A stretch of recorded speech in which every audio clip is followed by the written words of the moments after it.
Michael and Lisa, thank you for your time. Yeah. Lisa, I'm going to start with you. You're in a band with your husband. Does that make you his employee?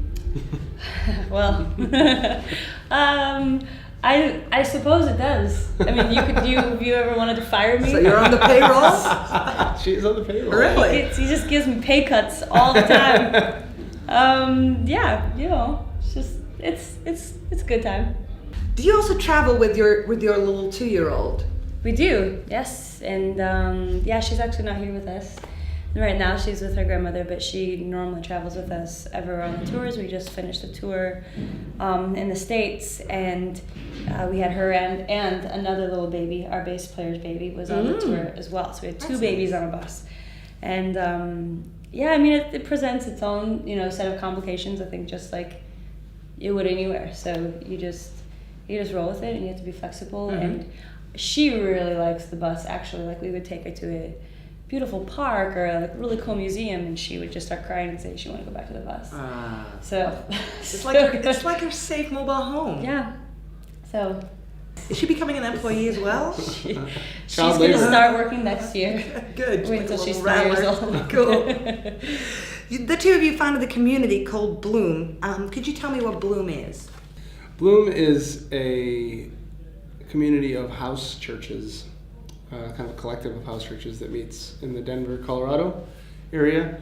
And then we meet together on Sunday nights, and it's a group of people that believes that we're trying to be the church together, and we call the house churches little gardens of resurrection is kind of the little term that we use all the time, that like little seeds planted of life and hope and love through the city, that we hope will grow fruit and bless the city of Denver.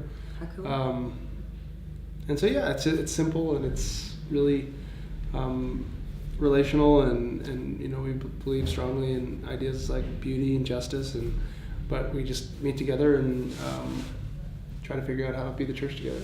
Cool. Yeah. And how often do you attend? Because you're lots of time on the road. Yeah, I mean when we're not traveling, I mean we're not on tour, we're normally there every weekend. I mean we try not to be gone from it as much as possible, because we feel it. You just start feeling the lack of that community. So we just try to be there as much as we can. But that's a couple times a month seems like lately. But. Yeah. You just released a live album, Creation Liturgy. Why a live record? There's something that happens live. Yeah. There's something that creates that you can't really recreate in the studio setting. So there's always something about these songs that we had recorded in the studio that took on an extra dimension live to me.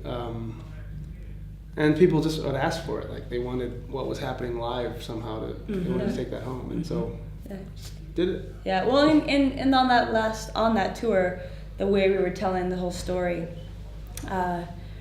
we would go from creation to the fall, the bride recreation, and I don't know how many times people would say, oh, now I understand the album, because you telling this whole story live, they just they understood it more. It's quite an experiment for the two of you, being perfectionists, being musicians. I mean, just letting it go. It's like standing in your underwear. I mean, it is. It was. But to me, it was like two idealisms clashing up against each other, because I had the idealism of I would like this to sound exactly how I want it to sound, versus the whole reason we're doing this project is to experience that moment that happens live. And so if we take that out of the live element, we bring other things in that aren't live, kind of moving away from why we're doing this in the first place. And just a lot of live records these days, I feel a lack of soul and of what actually happens live in, because of all the overdubs and all the ways that it gets not live. So we just wanted to make a live album. Right, a pure live. Yeah.